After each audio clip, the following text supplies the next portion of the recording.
Hi everyone, and welcome to the live Periscope chat for World Food Day from the CGIAR Research Program on Climate Change, Agriculture and Food Security, CCAFS.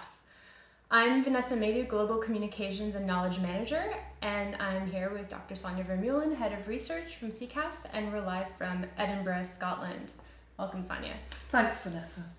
So, our theme here is social protection. So the first question is, how can social protection provide a safety net for small-scale farmers?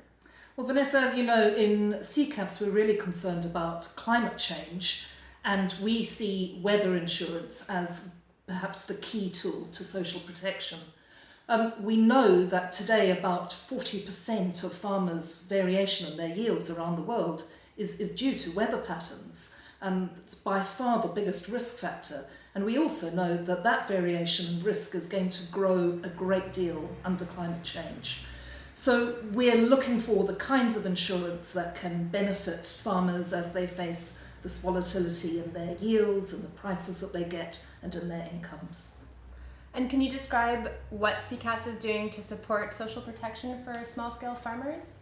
Well, CCAFS does research by working directly with both public sector and private sector suppliers of insurance products. So we're talking about crop insurance products for the major cereals, but also important cash crops, vegetables, coffee and so on, and also livestock insurance, especially for pastoralists who depend on moving around with their animals. And we're working right across Africa and Asian countries to do this.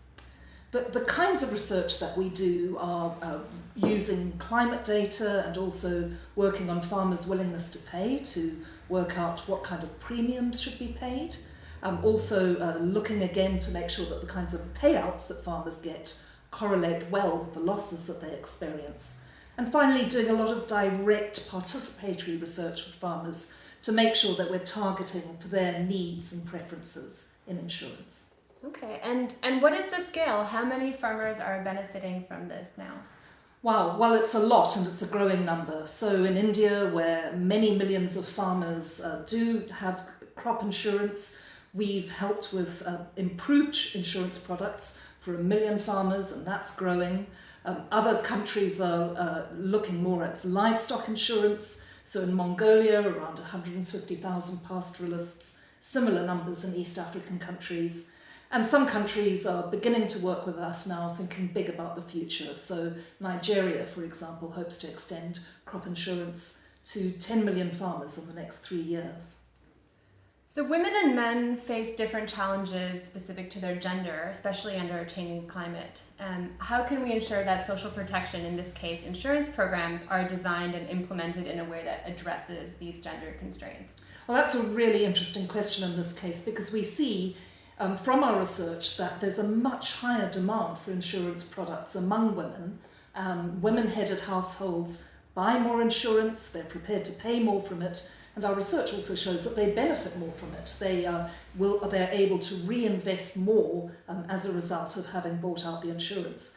So the message to public and private insurers is really understand women as your key market and make sure that your products serve them as well as possible. Great, thank you.